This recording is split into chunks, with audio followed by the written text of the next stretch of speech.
So good morning nato diya mga suki sa supa.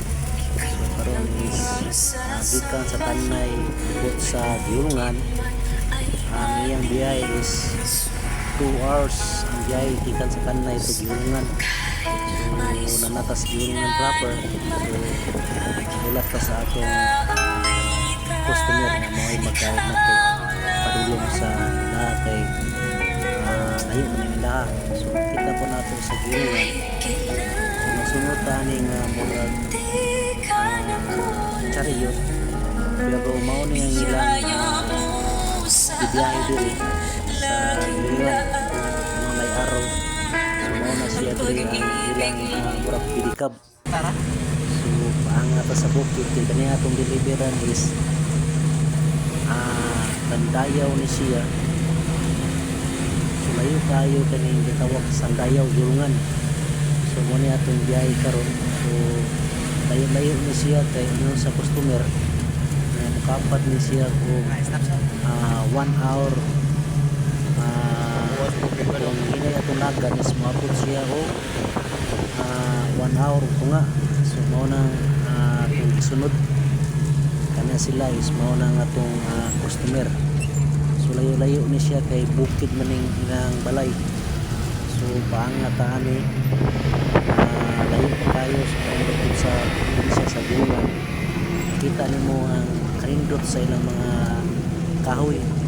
So dini ka maka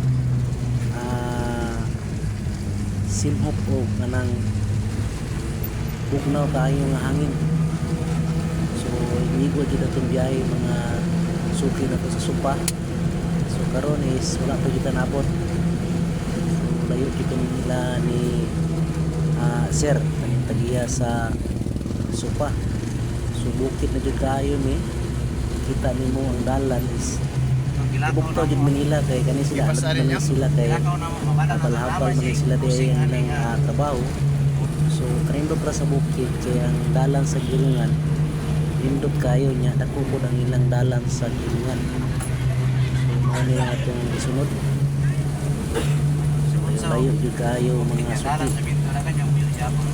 Kita na to dagkan po din mga balay diri. Hindi mo siya makita kung tuwa ka sa highway pero dako din ning Giulungan. So sa Sandayaw ni siya so layo kayo. So ningon si ma'am na ako no lisod mo dalan ani. Unang atong dalang sakyanan is sa ipon drive.